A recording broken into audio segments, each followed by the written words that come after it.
which is up to 13 feet 6 inches, or 13.6 feet, or 13 and a half feet, whatever verbiage works for you. Okay. Then we have our bulkhead, and our siding. Our bulkhead and siding should be properly mounted and secured, not cracked or broken, no illegal welds. For those who haven't seen part A or B of my pre-trip videos, properly mounted and secured, not cracked or broken, and no illegal welds are the blanketed statement for all things hard on our truck. And it should have no signs of bulges.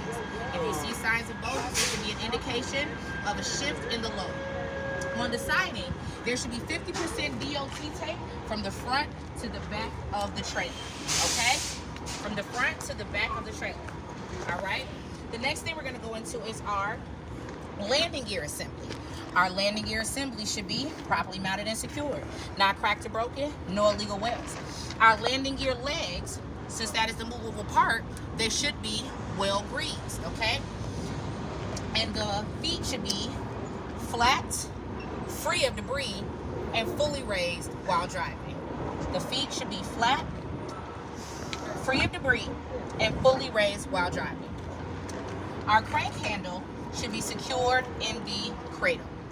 Crank handle should be secured in the cradle, right there, okay? Moving on, we have a marker light here. This marker light has 4 functions. The 4 functions of this marker light are parking, running, left and right turn signal, and our 4-way emergency flashes. As with all lights, it should be properly mounted and secured, not cracked or broken, no moisture behind the lens, and it should be working. Moving on.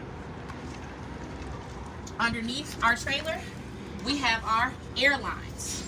We have our airlines that should be properly mounted and secured. Soft and pliable, not ripped or torn, not leaking any air, and our airline should be at least a minimum of 18 inches off of the ground, okay? Then we have our sliding tandem. Our sliding tandem, of course, should be properly mounted and secured, not cracked or broken, no illegal welds. The pins for the sliding tandem should be in the out position, and the release arm for our sliding tandem should be in the in position to indicate that it is locked. So, pins should be in the out position, release arm should be in the in position to indicate that our sliding tandem is indeed locked, okay? From there, we're going to move on to our suspension.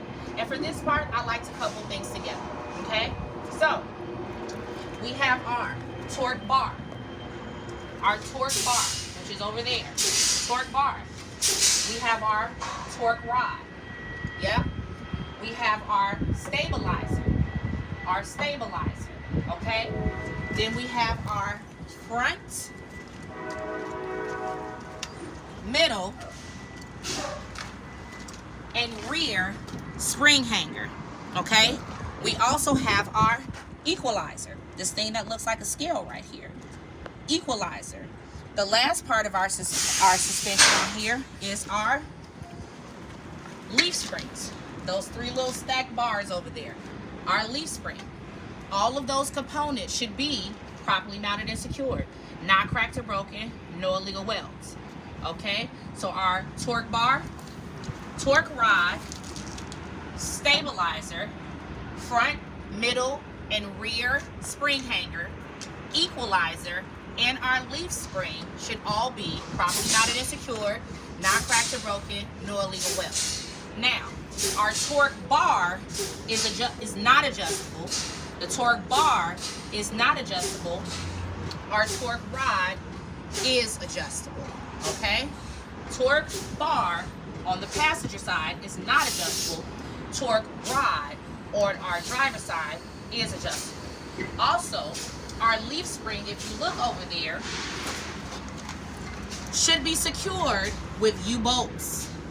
Should be secured with U-bolts. The path of that U-bolt is over the saddle, around the leaf spring, and secured at the bottom with anchor plates. Over the saddle, around the leaf spring, secured at the bottom with anchor plates. Okay? Now we have our brake chambers. Okay, moving on to our brakes. We have our brake chambers, which of course are properly mounted and secured, not cracked or broken, no illegal welds, okay? Our brake chamber should not be leaking any air, okay? The brake chamber should not be leaking any air.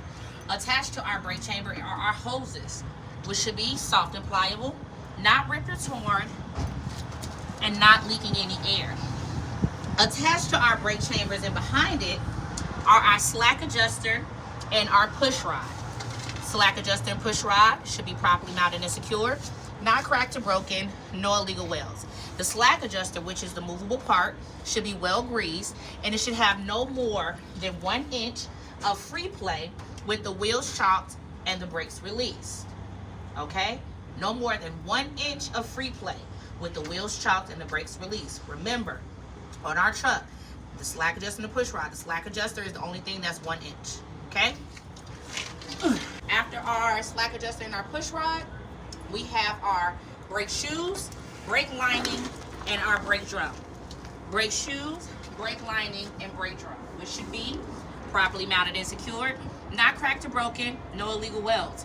Our brake lining should have no less, at minimum, at least a 1/4 inch of friction material.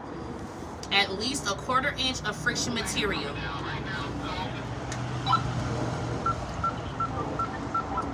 And our brake drum, brake shoe, and brake lining should show no signs of grease or oil. If it has signs of grease or oil, that is an indication of an inner axle seal leak. If you see grease or oil, that is an indication of an inner axle seal leak. Moving on to the tires. These are our tandem tires. Our tandem tires have 8 things about them, okay? Number 1, properly mounted and secured to the rim. Properly mounted and secured to the rim. Same size and type across the axle. Same size and type across the axle. At least 2 32nd inch tread depth in all major grooves. At least 2 32nd inch tread depth in all major grooves. Can be recapped. They can be recapped. There should be no signs of A, B, C, E. No abrasions, bulges, cuts, or exposed material on the sidewall, which leads us to the manufacturer specifications, which are on the sidewall. It should be filled to the manufacturer specifications or between 100 to 110 psi. It should also not be leaking any air. And since these are dual tires, there should be at least 3 to 5 inches of space in between the tires, and it also should be free from debris. These are steel rims. These are steel rims. Our steel rim should be properly mounted and secured, not cracked or broken, no illegal welds. If it were an aluminum rim, it would be shiny. It would be shiny. But a steel rim is painted white, okay? So for a steel rim, we're looking for signs of rust streaks or shiny metal. If it were an aluminum rim, we would be looking for white oxidation. So if we see white oxidation on an aluminum rim or shiny metal and rust streaks on a steel rim, it would be an indication of loose lug nuts, okay? We have 10 lug nuts here. 10 lug nuts here that should be present and tight. And then we have our hub seal. This is our hub seal. The hub seal should be, of course, properly mounted and secured, not cracked or broken, no illegal welds. It should not be leaking any 90 weight gear lube. It shouldn't be leaking any 90 weight gear lube. If it was leaking 90 weight gear lube, it would be an indication of an outer axle seal leak. Okay? Then last but not least, on the rim, we have our valve stem. Our valve stem should be straight, secured with the metal cap, and not leaking any air. Okay? Moving on. We have our mud flap brackets and our mud flap. Properly mounted and secured, not cracked or broken, no illegal welds. Our mud flap should be soft and pliable, not ripped or torn, and at least 8 inches. It should be at least 8 inches off of the ground. Okay? Moving on. If there were an ABS light here, okay? If there were an ABS light here, of course, all lights should be properly mounted and secured, not cracked or broken, no moisture behind the lens, and they should work. But if your ABS light stays on, that's an indication there's a problem with your ABS system. Okay? Moving on to the back. Okay? From top to bottom, the 3 lights at the top, as you can see, tell us our width. They tell us our width. So those are our ID lights, identification lights, or our ID lights. Our ID lights indicate that the vehicle is up to 8 feet wide. And of course, they should be properly mounted and secured. Not cracked or broken, no moisture behind the lens, and they should work. This is our rolling door. Rolling door should be properly mounted and secured, not cracked or broken, no illegal welds, and it should also show no signs of bulges like our bulkhead and our siding. If it shows bulges, it would be an indication of a shift in our load. Okay? Then we have our tension cables. Our tension cables for our rolling door. They should be tightly secured and not damaged. Tightly secured and not damaged. And there also should be 2 of them on both sides. Okay?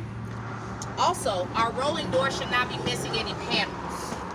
It shouldn't be missing any panels, and it should have 100% DOT tape across the back of it. Our lock should be able to unlatch and latch. It should be able to unlatch and latch. Also properly mounted and secured, not cracked or broken, no illegal welds, okay? Then we have our DOT bumper or our DOT bar. Properly mounted and secured, not cracked or broken, no illegal welds. There should be 100% DOT tape around this DOT bumper. It should be 100% DOT tape around this bumper, okay? I forgot to say here that the DOT bumper should be at least 18 inches off of the ground. So remember, the DOT bumper should be at least 18 inches off the ground. Then we have our 4 functioning lights, okay? You know what? This is your 4 functioning lights because your turn signal always comes on the outside, okay? So the 4 functions are parking, running, left and right turn signal, and of course the 4-way emergency or hazard lights, okay? This is our brake light. They have a rubber seal around them. They should be soft and pliable, not ripped or torn, not leaking any moisture, okay? And of course, all lights properly mounted and secured, not cracked or broken, no moisture behind the lens, and they should work.